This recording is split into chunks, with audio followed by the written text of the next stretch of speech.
என்னோட முதல் படம் ஒருதலை ராகம். அந்த ஒருதலை ராகம் அந்த படத்துல பணியாற்றின எல்லாருக்குமே கிடைச்சது ஷீல்டு. டேபிள் கொண்டாந்து வச்ச டீ கிளாஸ், அந்த டீ கிளாஸ்ல உட்கார்ந்த ஒரு ஈக்கு கூட கிடைச்சது ஷீல்டு. ஆனா இந்த டி ராஜேந்தருக்கு அன்னைக்கு கிடைக்கல ஷீல்டு.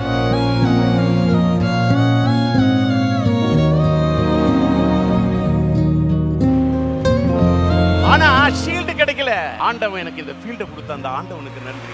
அந்த காரணத்துக்காக தான் வாழ்க்கையில எந்த ஷீல்டு அது இது எதையுமே விரும்பாம இருந்த என்ன கரைப்பார் கரைத்தால் கல்லும் கரையும் என்று என்னுடைய மனதை பிகைன் வுட்ஸ் கரைத்த காரணத்தால் இன்னைக்கு நான் இங்க வந்தேன். இந்த வந்த தருணத்துல ஒன்னே ஒன்னு சொல்றேன். அமெரிக்கான்னு சொன்னா ஹாலிவுட், பாம்பேன்னு சொன்னா பாலிவுட், தமிழ் சினிமான்னு சொன்னா கோலிவுட், தெலுங்கு சினிமான்னு சொன்னா டோலிவுட், மலையாள சினிமா உலகம்னா மோலிவுட், கன்னட திரையுலகம்னா சாண்டல்வுட், ஒரிசா திரையுலகம்னா ஹாலிவுட், அசாம் திரையுலகம் சொன்னா அது ஜாலிவுட், திலன் திரையுலகம் சொன்னா அது பாலிவுட்.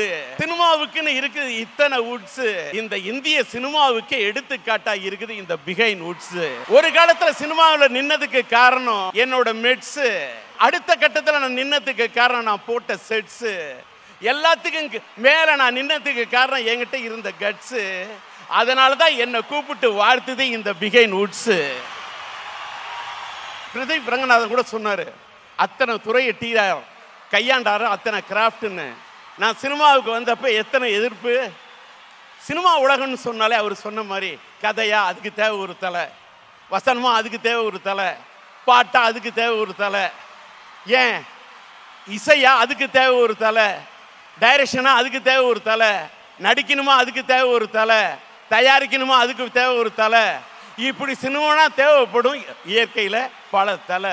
ஆனா இந்த டி ராஜேந்தர் படிப்படியா கதை, திரைக்கதை, வசனம், பாடல்கள், இசை, ஒளிப்பதிவு, இயக்கம், கலை, பாடுறது, தயாரிக்கிறது, நடிக்கிறதுன்னு இதுக்கு தேவைப்படும் பல தலை.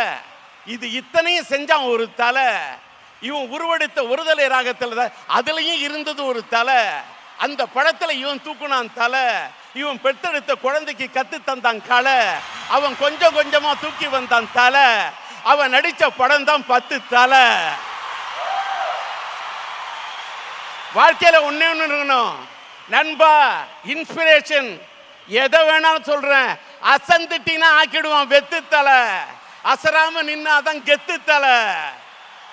என் பையன் நடிச்ச படம் தான் 10 தலை. வாழ்க்கையில அவனுக்கு தந்த ஒரு உந்துதலை இன்னைக்கு என்ன வர வச்சு உங்கள்கிட்ட பேச வச்சப்ப ஒரே ஒரு இன்ஸ்பிரேஷனுக்கு ஒண்ணு மட்டும் சொல்லிட்டு நான் விடைபெறுகிறேன்.